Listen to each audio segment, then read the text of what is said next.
Hello, friends, and welcome to the PrepWell podcast. I'm your host, Phil Black. And if you have an 8th, 9th, or 10th grader with big aspirations, like the Ivy League, or military service academies like West Point, ROTC, or athletic scholarships, boom, you've come to the right place. My specialty, my superpower, if you will, is preparing families for these competitive programs. I'll teach you what your child should do, when they should do it, and how you can help. So stick around and prepare to out-prepare. Hello, friends, and welcome to the show. Today we're talking about how to approach the SAT and/or the ACT, the two standardized tests that most colleges will use to assess your child's readiness for college. This is a very important topic, as we'll see. And as with most things in the college admissions process, it requires students and parents to get involved far sooner than they would think if they want to do well. That's the entire point of this podcast and PrepWell Academy, to give you the heads up early, to help you prepare early so that you can perform well. Now, whether or not an SAT or ACT score is an appropriate metric to determine which students will or won't be successful in college, or in life for that matter, is debatable and not something that we're going to address in this particular episode, maybe down the road. But in this episode, we will answer questions like, how do I approach these tests? When should I take these tests? Which test should I take? What's the difference between the SAT and the ACT? How do I compare scores of an ACT versus an SAT? Should I take one or should I take both? How big a deal is my score? How many times should I take it? How much should I expect to improve? What are the best ways to prepare for these tests? What if I don't want to take either test? I'd like to start off with some context regarding where these standardized test scores fit into the overall admissions process. Remember, when it comes to college admissions, the big three factors, as I like to call them, will determine what tier of colleges you should consider. And they are, number one, GPA, number two, the rigor of the coursework, and number three, standardized test scores, primarily the SAT or the ACT. Those are the big three that you have to consider early on. So the short answer is the SAT or ACT score is very important. It's important in conjunction with GPA and with the rigor of the courses to get you through the first screen. Here's what I mean by that. Colleges need to have some type of objective measures that they use in order to manage the tens of thousands of applications they receive. They simply don't have the time or the resources to give each application the same consideration. So to streamline this process, colleges will look at GPA, rigor of courses, and an SAT or ACT score in order to weed people out. If you don't meet a particular threshold for a particular school, which, by the way, is rarely ever published, you will hit the screen, which means your application will get rejected. You'll be dropped. This is the only way most schools can survive the torrents of applications that they receive. So for this reason, the more selective the school you want to be considered for, the better these three metrics must be. If you want to go to Princeton and you have an 1150 on the SAT out of 1600, you will likely hit the screen. There are exceptions, of course, but generally speaking, an 1150 is not competitive for Princeton, and your application will likely die a quick death. Again, I'm generalizing here. You can always find exceptions. The SAT and ACT, along with some other standardized tests, will also be considered when applying for merit scholarships. Colleges who want to entice students with high SAT or ACT scores to their school will often offer tuition discounts, sometimes significant ones. This is just another reason why an SAT or an ACT score is very important. And of course, spending the time and the effort, and sometimes money, figuring out how to prepare for and perform well on a standardized test is a very valuable life skill to acquire. I can almost guarantee you that the SAT will not be the last time your child will face an important standardized test. The last time I counted, I had taken well over 20 standardized tests over my working career. It started with the SAT when I was in college, and then I worked for Goldman Sachs. So I had to take certification tests to sell stocks and bonds and securities, known as the Series 7 and Series 63 exam. I took military tests when I joined the Navy, the ASVAB and the Military Officer Aptitude Test. I took the GMAT to go to business school, a civil service exam to become a firefighter, certifications to become a personal trainer and a nutritionist, and the list goes on. Scoring well on these tests has given me untold opportunities that I would not have otherwise had. So it's important that your child understand how the process of studying for a test like this works. And they may as well start now. Why not? Assuming you believe that the SAT or ACT is an important score, or at least that the learning that comes along with studying for such a test is valuable for your child, let's talk about what your child can do to best prepare. My first caveat is that this process works best with students who actually care about how well they do on the test. Much like with PrepWell Academy, if your child could care less about the SAT or ACT, these strategies may not take root. Now, you have to be patient and pick your battles, but lack of motivation is a killer. By the way, during this podcast, you'll probably hear me use the word SAT to represent SAT and or ACT. I just use it as shorthand for ease of speaking. I will likely default to SAT, but just know that these days colleges do not care at all which test your child takes. So I don't want you to think that I'm preferring SAT because I use that more often than not. There's no bias. There's no reason to take one over the other. We'll address that in a few minutes and some other reasons why your child might want to take the SAT versus the ACT, but colleges do not care. So let's begin with the when. When should your child begin to think about the SAT or ACT in any way, shape, or form? Well, it's hard to deliver this message to preteens, but the truth is their study habits in elementary and middle school, especially when it comes to reading and math, will have significant impact on their ultimate SAT and ACT score. The reading and the writing skills that they develop in middle school will establish their baseline score. In other words, how well your child does in 11th grade has a lot to do with how engaged they were with reading and math in 5th, 6th, 7th, 8th, and 9th grade. If they were a voracious reader and a conscientious math person, chances are they'll have a very strong starting point, or what we call a baseline score.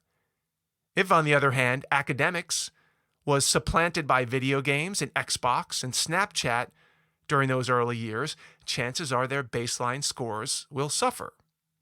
The first actual hands-on experience your child will probably have with the SAT or the ACT normally comes in 10th grade, the beginning of 10th grade, when they, I hope, are offered a chance to take what's called the PSAT 10 during the school hours. The PSAT is a practice SAT, the P is for practice, that is often offered to sophomores in high school.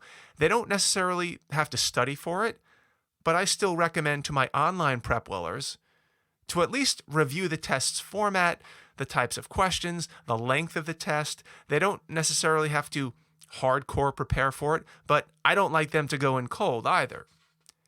The PSAT 10 is normally given in October of sophomore year, with scores that become available sometime in December.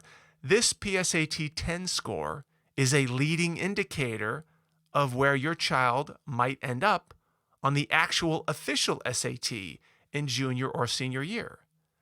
Some students and parents mistakenly think that their score in 10th grade will magically go up by their junior and senior year because they're a year or two older and wiser. This is not a good assumption. Just because your child scores a 1350 on the PSAT 10 in 10th grade does not necessarily mean that they will do far better a year later. The 10th grade test is calibrated to 10th graders. The score is supposed to represent where your child will be when they take the test in 11th and 12th grade. Here's a sports analogy. It's not the same as when you have a child who is playing with older kids on a sports team, also known as playing up. You've probably seen kids, or maybe your own kids have played up. They're a 6th grader and they're playing on the 8th grade team. And you may hear a parent say, "Oh boy, my son's playing really well on varsity and he's only a freshman. Imagine how good he'll be when he becomes a senior when he starts playing with kids his own age." That is not the way it works with the PSAT 10. How your child does on the PSAT 10 represents how competitive they are with students in their peer group in 10th grade. So when you're trying to anticipate where your child might end up in 11th or 12th grade in terms of their SAT or ACT score, don't randomly add on points just because your child was a sophomore when they took it. This age difference is already baked into the score. Once your child gets their PSAT 10 score, a score that most likely represents having done little to no preparation, you can then start to project how they might do next year on the real thing. Next year, in 11th grade, for a sophomore now, they will take another PSAT. It's called the official PSAT, or the PSAT NMSQT. It's a fancy acronym for the National Merit Scholarship Qualifying Test. And they will presumably take a real SAT or ACT in 11th grade as well. So this 10th grade PSAT 10 is just a prelude to more to come in the later years. What factors should you use as a parent when trying to project their 11th or 10th grade score on this standardized test? Well, here are a couple of them. Number one, how much preparation did they do for the PSAT 10? If they went in cold and they did zero preparation, then they might have a little more upside in 11th or 12th grade. Number two, how much do you believe your child actually cares about how well they'll do on the SAT down the road? Number three, how motivated your child will be to study for the SAT or the ACT. Number four, how much time your child has to study for the SAT. Number five, if you believe they'll study, what form of study do you anticipate they'll do? Online, physical books from the library, in-classroom instruction, one-on-one tutoring? What types of things or what method do you think they'll use? And number six, how they have done historically on standardized tests. Now, when you think about those six things, I want you to come up with a potential projected score based on the PSAT 10 on how they'll do in 11th and 12th grade. And we'll talk about why that matters here in a bit. And of course, you're merely guessing at what this improvement might be based on your best judgment, but at least it gives us a starting point. Let me give you a few examples.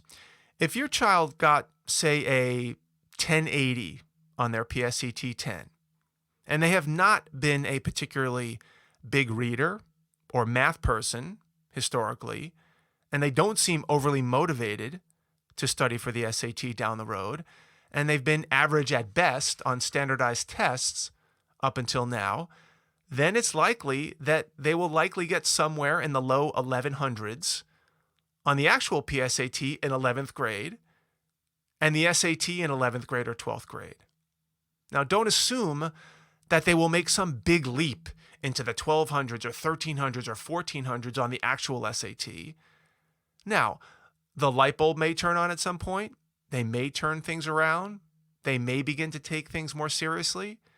If that's the case, there may be a little bit more upside if they begin to start taking SAT prep seriously and they take out an SAT prep book, or they use Khan Academy, or they start reading more, or they enroll in a class, they find a tutor. Then it's possible that they can bump their score 100 points maybe. Maybe they can sneak into 1200 territory. The delta in the improvement will hinge on the quality of their tutoring, the method that they use to study, and the time they spend preparing. And we'll touch more on that a little bit later. Let's try one more example. Let's say your child scores a 1390 on the PSAT 10. That's pretty good, especially if they took it cold. For a student like this, with such a high baseline score, relatively, there's a chance that they have some significant upside. I like to tell kids that a score like a 1390 puts them within striking distance of a very competitive score. It doesn't mean that they're going to get there or that it's even likely, but at least they have a fighting chance. This assumes that the high baseline score is a result of them being an engaged student, an avid reader, an above-average math student. If this is the case, and they start early enough, and they get good guidance, and they get after it with a tutor or Khan Academy or classroom help, then there's a chance they sneak that score into the hallowed grounds of the 1500s. Now, this is not going to happen by accident or by dint of time alone. It will happen through focus, planning, and a lot of hard work. Unless your child is a very gifted test taker, a natural, it is very difficult to break into the 1500s without a lot of work. By the way, an SAT score in the 1500s, where the maximum score is a 1600, this is a very competitive score for any college, including all the Ivies. Of course, it doesn't mean that your child will get in anywhere they want, but it will definitely prove that they're worthy of being in the conversation, which is all these days you can ask for. Hopefully now you have a few reference points when it comes to SAT scores and your child's overall attitude and ambition. And let's assume for a minute that your child is very interested in raising that SAT score between 10th and 12th grade. How do they go about doing that? Now, I'm going to lay out the PrepWell plan for preparing for the SAT or ACT. But before I jump in, here are some caveats. To be successful, your child needs a baseline level of motivation. We are not miracle workers here. They have to want to improve their score. And ideally, by the end of sophomore year, they will have completed most, if not all, of the math that will be required on the math sections of the SAT or ACT. Yes, of course, there's still room to learn new stuff, but it's better if they've been in some kind of an honors or accelerated math program, which will have covered most of the SAT math by the end of sophomore year. Assuming this is the case, here are the steps. Step number 1. Before the end of sophomore year, your child should take an official diagnostic SAT test and an official diagnostic ACT test under real test-taking conditions within a month of each other. Let me repeat that. Before the end of sophomore year, your child should take an official diagnostic SAT test and an official diagnostic ACT test under real test-taking conditions, both of them within a month of each other. This is so that we can do an apples-to-apples comparison. What do I mean by that? Well, no student knows for sure which test they would perform better on, the SAT or the ACT. Now, of course, some students think they know which one they'd prefer, but they'll never know for sure unless they take them both in close succession. And I wrote a whole blog about the differences between these two tests. Feel free to go to my website at PrepWellAcademy.com, go to the blog and look up that specific blog about how to compare these two tests. Suffice it to say, the SAT has a tendency to be more reading intensive, even for the math problems. The ACT, on the other hand, has a science section, which the SAT does not. And the math section really rewards speed over complex problem solving, for instance. Now, you can dig into those differences on your own, but let me just say this. Your child should take a practice test for both tests before making any final decisions. Don't go by what Sally said or what Joey said or what their friend did, or take diagnostics or practices for both, then start making your decision. Number 2, and by the way, as an aside, it's important to know that colleges, as I said earlier, they do not care whether a student takes the SAT or the ACT. It makes no difference. There's no preference. One is not easier than the other. They are the same. Now, having said this, just so you have some awareness when you hear people talking about these test scores, the tests are scored on different scales. The SAT is graded on a scale of 400 to 1600. The ACT is on a scale from 0 to 36. So a perfect SAT score is a 1600. The equivalent of a perfect ACT score is a 36. In order to compare the scores of these two tests, you need to refer to what we call a concordance chart that will show you how one score compares to the other. For instance, a 32 on the ACT may be the equivalent of, maybe a 1430 on the SAT, somewhere around there. The point is to see which test your child scores higher on. Many students, including my own sons, score almost exactly the same on both diagnostic tests. That's okay. That's actually the way it should be. They want the tests to be close to one another in terms of the outcomes. Other students, however, do far better on one test over the other for a number of reasons.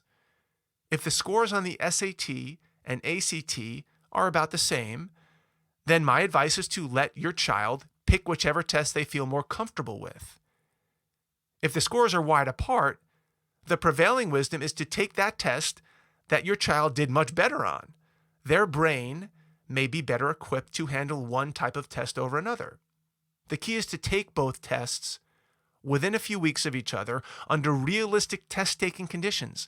No snacking, no Snapchatting, no petting the dog, no taking breaks, no watching ESPN, and then make an informed decision about which test to prepare for, which test to put all of your chips on. So the takeaway is, don't prepare for both tests. Don't take both tests. You should select one test and prepare for that test and that test alone. Number 3, and again, I know I'm going down tangents here. As an aside, please contact me if you need help finding a resource that will deliver these diagnostic SAT and ACT tests. I work with a company that sends a computer-based diagnostic test for SAT and ACT right to your student's computer. They log in, they get an online proctor who will administer the test for 3.5 hours, and then automatically they will grade the test and send you a full score report on how your child did with lots of suggestions for improvement. And this is all done from the comfort of your home, on your child's schedule, and for free. So contact me for more details on how to get that process started. Number 4, once your child has decided what test to take, now you must come up with a study plan. In my PrepWell online program, I recommend to all my PrepWellers to study for the SAT or ACT in the summer between sophomore and junior year, with the goal of taking an early SAT or ACT in the beginning of junior year. Could be as early as the end of August or September or October. The reason I strongly suggest this timeline, especially if your child is good at math, is number 1, it's extremely difficult to study for a standardized test with any type of rigor during junior year, the most intense academic year in all of high school. Just imagine trying to study for your SAT or ACT while at the same time playing a varsity sport, taking 3, 4, or 5 AP courses, visiting colleges, reaching out to coaches, leading the marching band, working on important group projects, preparing for mock trial, studying for SAT subject tests, studying for AP exams, studying for end-of-year finals. Where exactly will your child find time to study for the SAT or the ACT? Maybe the most important test that they will ever take. And mind you, if you take too much time away from your classwork to study for the SAT, you'll be cutting your nose to spite your face. Your grades are as important, maybe more important, than your SAT score. So how do you possibly manage that trade-off? Students who try to study, and I mean really study, for the SAT or ACT during junior year, they are in for a rude awakening. It's impossible to do this well during the academic year. So what happens? Well, you've heard the stories. Students panic. They get anxiety attacks. They don't sleep. They freak out. They fall short of their potential. They do poorly on the test, or they put the test off until the summer or until senior year, none of which are great outcomes. The second reason I suggest taking an early test is so that you can get an idea of where your child stands when it comes to colleges. There's no use spinning your wheels thinking about college X or college Y or visiting college Z if you have zero idea whether your son or daughter will be competitive at these schools. It's a waste of time. If you don't know where you stand with respect to standardized tests, you have no idea of what universe of colleges to even consider. The third reason I like taking an early test is that if you happen to do really well, or you luck out and get a great test, it's possible that your child is done and they'll never look back. This takes an enormous burden off their back. Imagine being done with your SAT or ACT in the first few weeks of junior year. The fourth reason I recommend taking an early test is that it gives you time to recover if you didn't do as well as you wanted to, if you weren't feeling well, if you misbubbled your Scantron sheet, if you got a bloody nose, if you just had a bad day. I know students who have experienced all of these things. They happen. If something like this happens, there are plenty of opportunities to recover and simply register for the next date. The fifth reason I like the early test strategy is that you can study over the summer and peak at just the right time. During the summer, you have maximum concentration. You aren't trying to squeeze little bits and pieces of studying in between everything else that's going on during the school year. You have hours and hours a day to dedicate to studying, a luxury that most students don't have during the academic year. Okay, let's take a breath and review the steps because I know we've gone over a lot of stuff. Step number 1. Take a diagnostic test of both the SAT and ACT by the end of sophomore year. Contact me to find out how. Number 2, pick one of the tests, presumably the one you did better on, or the one you liked more, or both. Number 3, dedicate the summer, or at least half the summer after sophomore year, to prepare for this one test. Number 4, register for late August or September or October test date. And number 5, now we talk about how to prepare for the big test day. How a student prepares for the SAT or ACT is dictated by a few factors. Number 1, how motivated is your child? This is probably the biggest factor. Number 2, what type of resources are available to you, i.e., are you willing to spend any money to help in this process? And number 3, how does your child prefer to learn? Do they like to work on their own, from a computer, from a book, in a classroom with other students, with a one-on-one tutor? That's going to be a factor as well.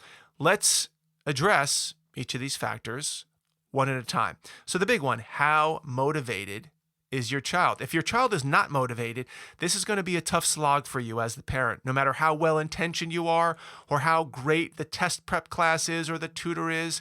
As I'm sure you know by now, it is difficult, not to mention exhausting, when we have to constantly prod or nag our children to do things that they don't really want to do. And SAT or ACT prep is no different. Now, this doesn't mean that your child has to be rabidly chomping at the bit to spend 4 to 6 weeks over the summer studying. Not necessarily, but they should be somewhat motivated to take on this project. They should understand and have an appreciation for how much this means.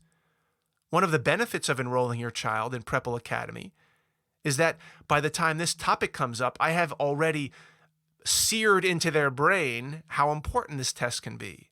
It's not going to be the first time they're hearing about this. And of course, they're hearing it from someone other than their parent. They're hearing it from me. Number 2, what type of resources are available? This boils down to how much money, if any, are you willing to spend on SAT or ACT prep? You will need to decide this. This will dictate the type of prep programs that are available to you and your child.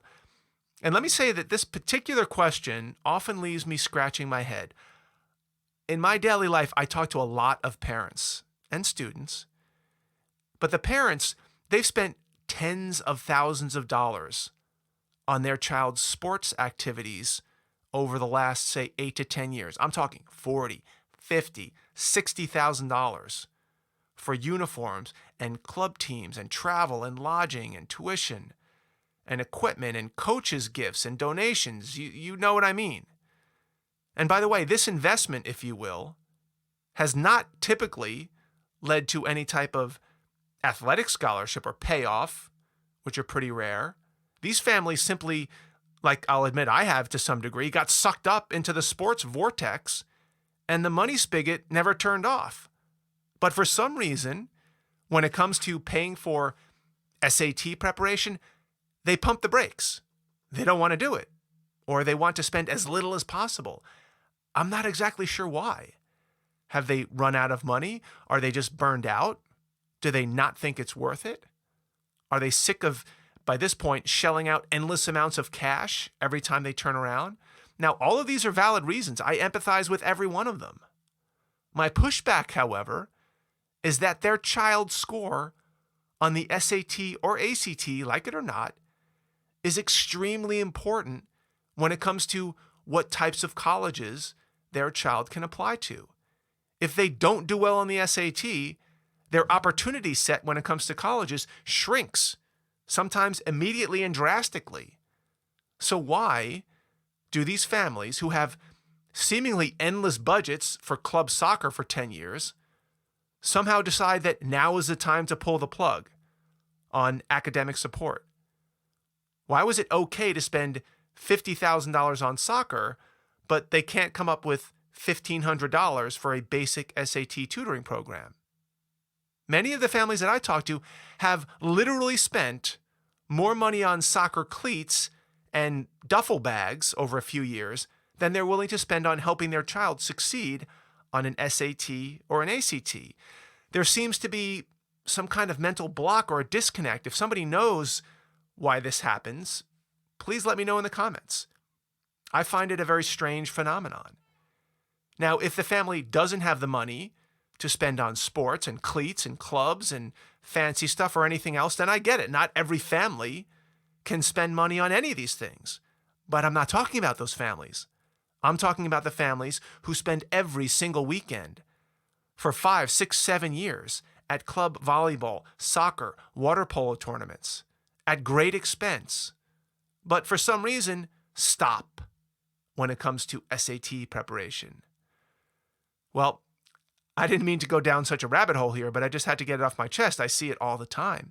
If you as a parent want to spend money to help your child be more competitive in the college admissions process, SAT tutoring is an extremely good use of funds. And by the way, unlike youth sports, which rarely has any return on investment for the parents or the children who don't get scholarships, which are extremely rare, doing very well on the SAT or ACT makes your child eligible for legitimate academic-based merit scholarships that could save the family real money, $20,000, $30,000, $40,000 a year in tuition discounts. That's real money, not the fake scholarship money that everybody talks about. But now is the time that we're deciding to ratchet back spending? Think about it. In terms of what type of money you might want to invest, there's a continuum, of course. If you have $0 to invest, there are free online tools like Khan Academy, the official partner of the College Board, that provides free world-class SAT tutoring online. That will serve your child well if they have the discipline to use it. You can, of course, take SAT or ACT prep books out of the library for free. There are many private online SAT courses, other than those on Khan Academy, that you can find for under $1,000. You can enroll in an SAT or ACT tutoring class, which are relatively affordable, between $1,000 and $2,000, since the cost of the instructor gets spread out among many of the students in the class. And of course, the most expensive option is personal one-on-one tutoring, which can range anywhere from $70 to $200, $300 an hour, depending on who you're working with. But keep in mind, these financial factors should be looked at within the context of what learning style your child prefers. Let's talk about that right now. Assuming for the moment that you have unlimited resources, it's still important to determine what method of study works best for your child. Are they disciplined enough to log into Khan Academy during the summer to work through the online courses? Or would they procrastinate and find anything else in the world to do before that? Are there too many distractions online? Do they prefer to be surrounded by other students who will motivate them and keep them on track? Would they prefer to have a set schedule every week where they go to a classroom and listen to an instructor in front of the room? Or would they do best with a one-on-one tutor who comes to the house, who gets to know them very well, discovers their strengths and weaknesses, and holds them accountable? That's for you and your child to decide. Obviously, you'll have to find the right balance between what you can afford and what would work best for your child.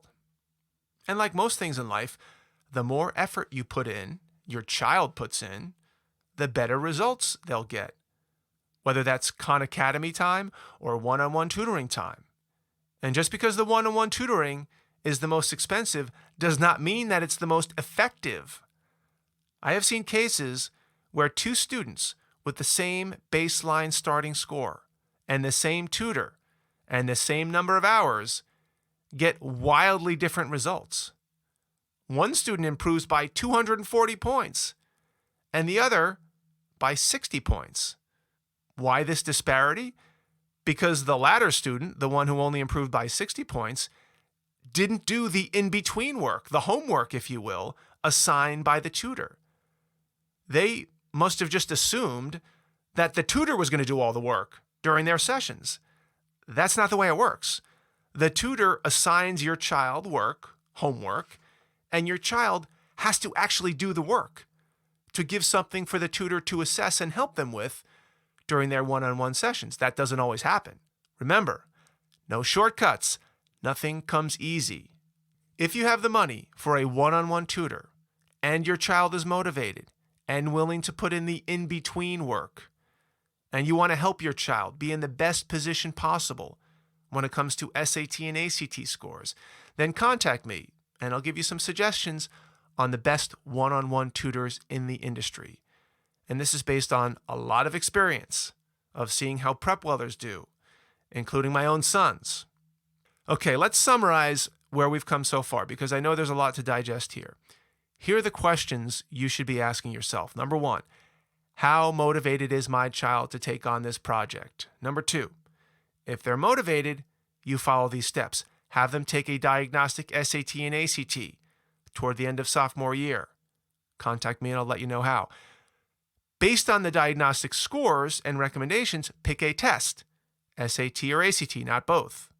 Then block out half the summer between sophomore and junior year to study for that test. Then register for the test, late August, September, October. Then decide the target score your child wants to get on the SAT or ACT. The more your child wants to improve, the more time they should carve out for studying.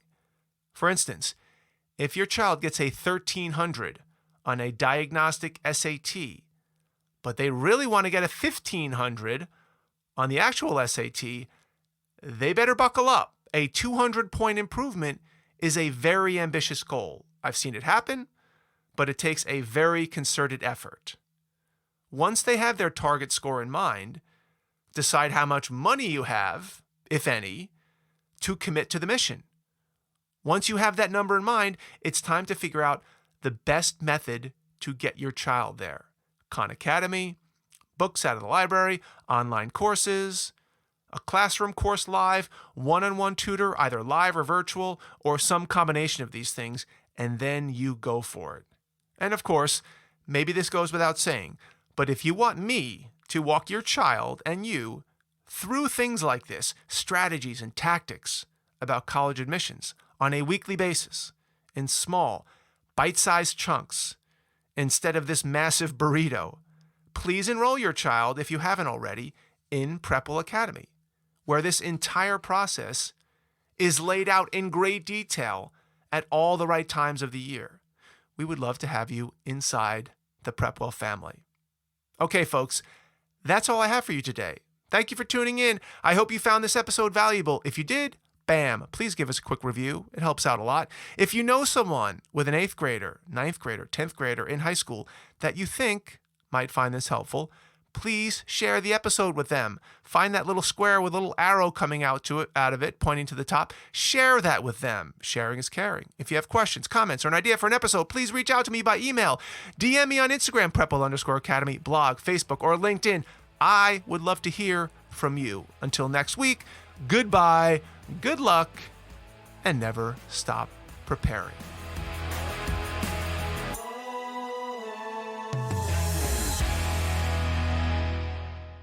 This podcast is brought to you by PrepWell Academy.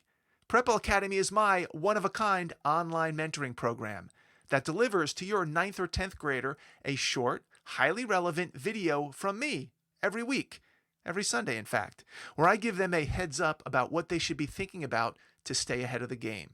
To get these valuable lessons into your child's hands, please head over to PrepWellAcademy.com and enroll your child today.